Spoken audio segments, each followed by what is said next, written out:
That's the, whoa.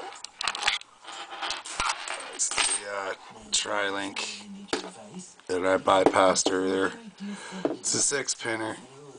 Bit of a bitch to pick. No security pins, but as you can see, 6 pins.